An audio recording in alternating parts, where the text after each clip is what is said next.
Hello दोस्तों, आपका स्वागत है यूट्यूब चैनल में। तो गैसों के विषय से चालू कर रहे हैं। सामान्य गुण उसका क्या होता है। निश्चित ताप पर किसी गैस के दिए हुए द्रव्यमान का दाब उसके आयतन के प्रतिलोमानुपाती होता है। यह नियम किसका है? तो बॉयल का नियम है।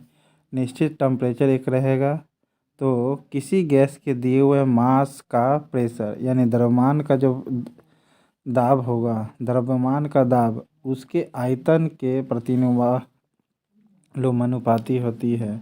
ये किसका नियम है? बॉयल का नियम है। इसका देखिए, समझिए कैसे है। यानी pressure inversely proportional to volume होगा। ये किसका फार्मूला है? तो बॉयल का नियम का है। ओके, अब दिए हुए ताप पर यानी टेम्परेचर कांस्टेंट है, एक निश्चित मात्रा के लिए दाब या घनत्व, निश्चित मात्रा का दाब हो या घनत्व हो निश्चित मात्रा का, उसका मान नियत रहता है।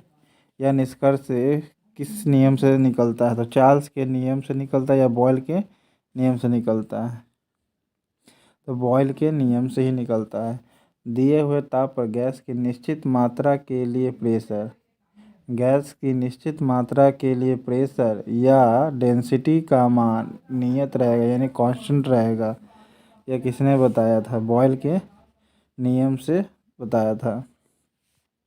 स्थिर ताप पर किसी गैस का आयतन कम करने पर उसका दाब क्या होता है? अगर स्थिर टेम्परेचर यानी कांस्टेंट टेम्परेचर है तो गैस का आयतन कम करने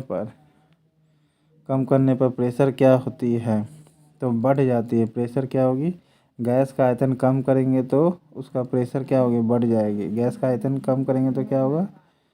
उसका प्रेशर बढ़ जाता है।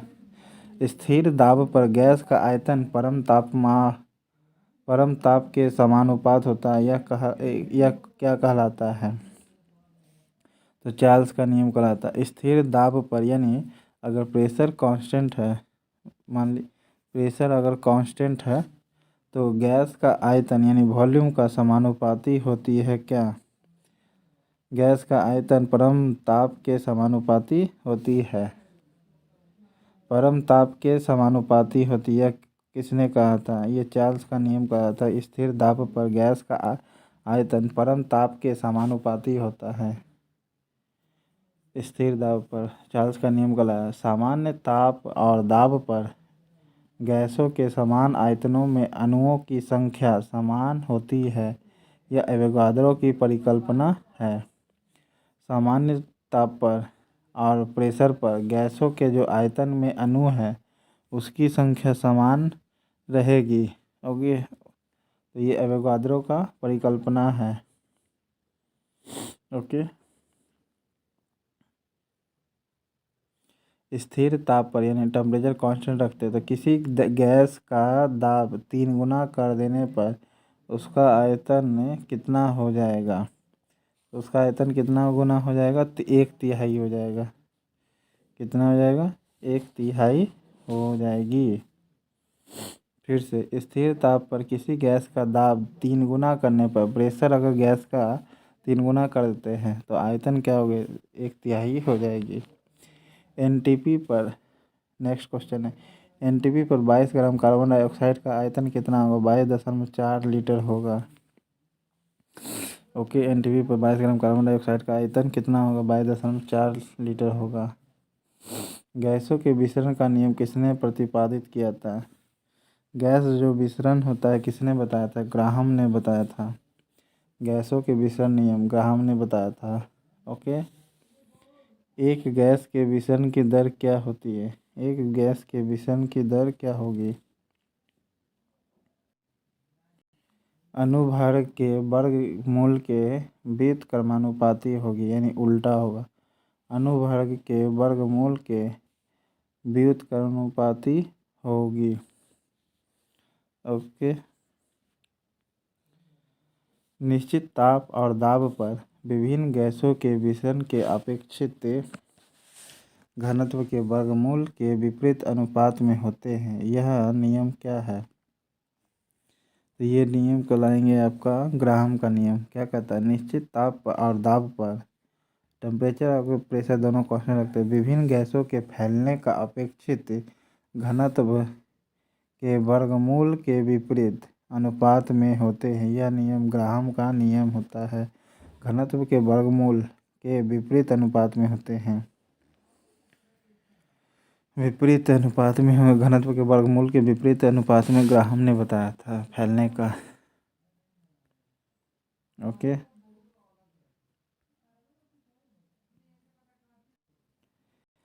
गैसों के विसरण के अपेक्षित वेग यानी वेलोसिटी जो कि वर्ग घनत्व के वर्गमूल के विपरीत अनुपात में होते हैं। यह नियम ग्राहम का नियम है। इकाई इसका फार्मूला दिया हुआ है।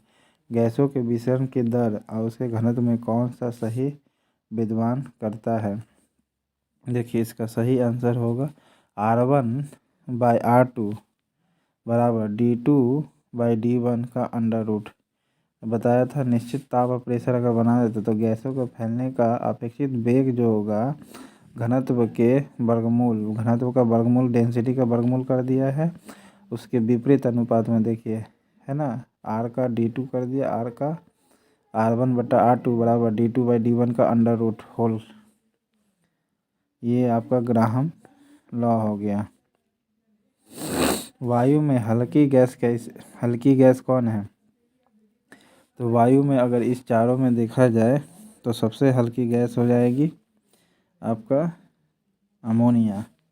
ऑक्सीजन से भी हल्का अमोनिया हो गया, क्लोरीन से भी हल्का अमोनिया हो गया वायु में हल्की गैस। वास्तविक गैस किन परिस्थितियों में आदर्श गैस का व्यवहार करती है। निम्न दाब रहेगा तथा टेम्परेचर उच्च रहेगा। लो दाब रहेगा, लो प्रेशर रहेगा, हाई टेम्परेचर रहेगा। वास्तविक गैस किन परिस्थितियों में आदर्श गैस या व्यवहार करती है। आदर्श गैस जैसा व्यवहार करती है कौन। लो प्रेशर तथा हाई टेम्परेचर।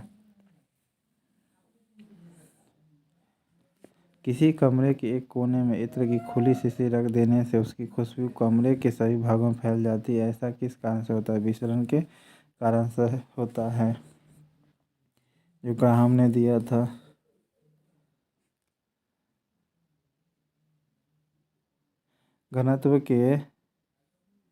घनत्वों में अंतर रहते हुए भी गैसों के पृथ्वी के गुरुत्वाकर्षण के बल के विरुद्ध परस्पर व घुल मिल जाते हैं। इसकी स्वाभाविक प्रक्रिया को क्या कहते हैं। गैसों के विसरण कहते हैं।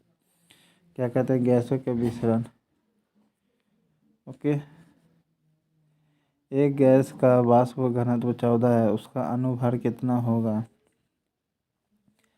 तो 28 होगी। अनुभार कितना। एक गैस का वाष्प घनत्व 14 है तो अनुभार कितना होगी 28 होगी। किसी गैस का अनुभार उसके वाष्प घनत्व का कितना गुना होता है। 2 गुना होता है। किसी गैस का अनुभार उसके वाष्प घनत्व का कितना गुना होता है। 2 गुना होता है। अनुभार दुगुना हो किसका, वाष्प घनत्व का। गैसों के विसरण नियम का उपयोग होता है कहाँ। गैसों के विसरण नियम का उपयोग कहाँ होता है। समस्थानिकों को अलग करने में होता है। गैसों के वाष्प घनत्व के निर्धारण में भी यूज होता है और गैसों के मिश्रण को अलग अलग करने में भी होता है। ये गैसों के नियम का यूज होता है। बोलेगा गैसों के विसरण नियम का यूज कहाँ कहाँ करते हैं। पहला है समस्थानिकों को अलग करने में। दूसरा है गैसों के वाष्प घनत्व के निर्धारण में। तीसरा है आपका गैसों के मिश्रण को अलग अलग करने में यूज होता है।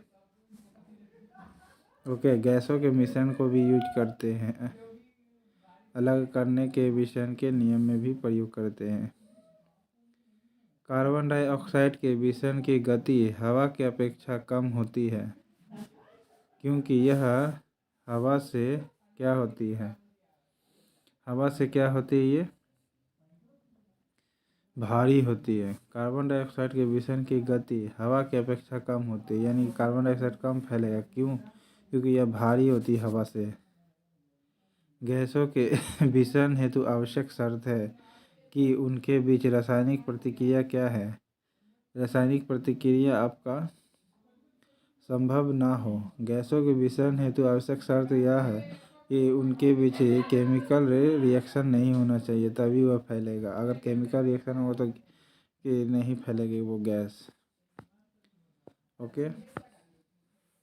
ऑक्सीजन और हाइड्रोजन गैस के विषण के दर के अनुपात कितना है? ऑक्सीजन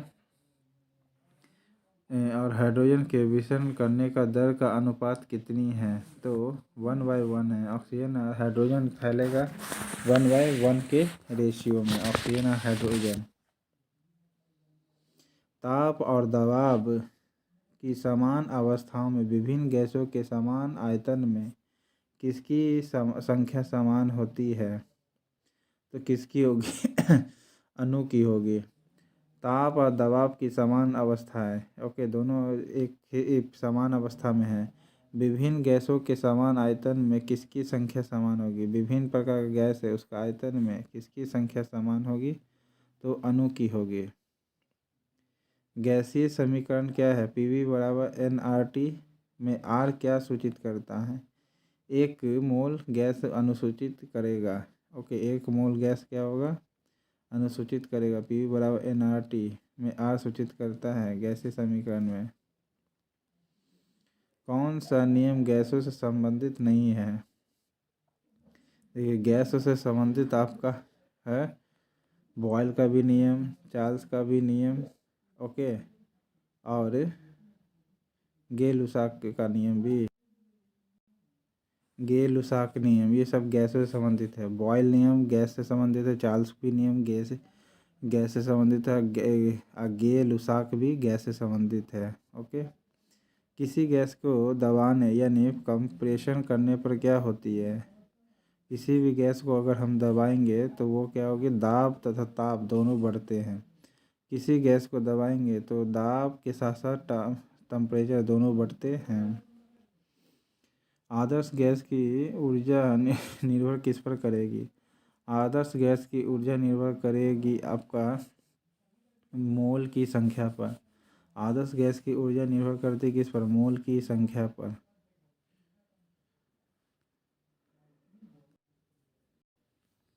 सभी गैसें शून्य आयतन प्राप्त करते हैं जब तापक्रम कितनी होती है?